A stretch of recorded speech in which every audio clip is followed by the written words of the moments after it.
అలా వెళ్తాం కాబట్టి మాకు తెలుసు ఆనందం దేవుడి మీద మాత్రమే లైట్ ఉంటుంది. ఆ పూజారి చక్కగా హారతిస్తూ ఉంటే ప్రశాంతమైన వాతావరణం. అది మన గోదావరి దగ్గర ఉన్న రాజమండ్రి ఇస్కాన్ కావచ్చు, కొండల దగ్గర ఉన్న తిరుపతి ఇస్కాన్ కావచ్చు, భాగ్యనగర్లో ఉండే ఇస్కాన్, ఎక్కడైనా సరే. నేను మెల్బోర్న్లో కూడా వెళ్ళాను.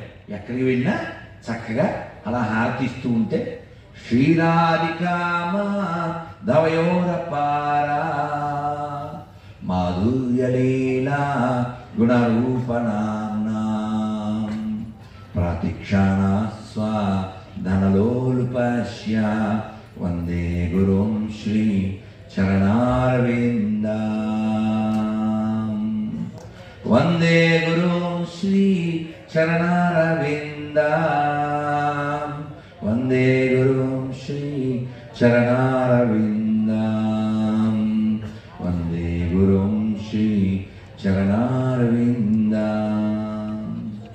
ఇలా ఆనందంగా జీవించాలి, సంతోషంగా జీవించాలి, ఆరోగ్యంగా జీవించాలి.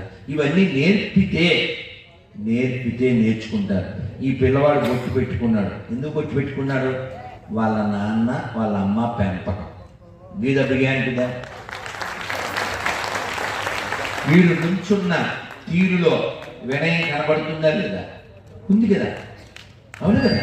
వీడి దగ్గర వినయమే కాదు విషయం కూడా ఉందని ఆల్రెడీ ఇందాకే వాడి యొక్క మాటల్లో మనకి వ్యక్తమైంది. కాబట్టి మనం అందరం కూడా మన పిల్లలకి నేర్పాలంటే మనం ఆచరించాలి కదా. మీ అందరికీ సాధ్యమే. మేము ప్రయాణాలు చేస్తాం కాబట్టి అర్ధరాత్రి అపరాత్రి ఎప్పుడో వస్తాం.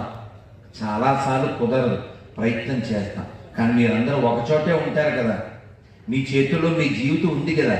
అందుకని వారానికి ఒక్కరోజైనా లేదు నెలకొక్క రోజైనా మంగళహారతికి వెళ్ళే ప్రయత్నం చేయండి. రాత్రి తొందరగా పడుకుని తొందరగా లేచి కాబట్టి వెళ్ళి స్నానం చేయండి, ఏం పర్వాలేదు, వెళ్ళండి.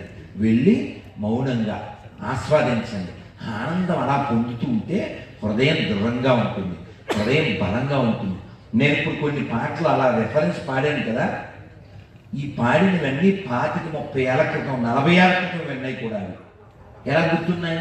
అంత బాగా విన్నాను. మనం తిని బాగుపడ్డం అనేది ఎక్కడా నేను చూడలేదు, కానీ విడి బాగుపడ్డం ఎక్కడైనా జరుగుతుంది.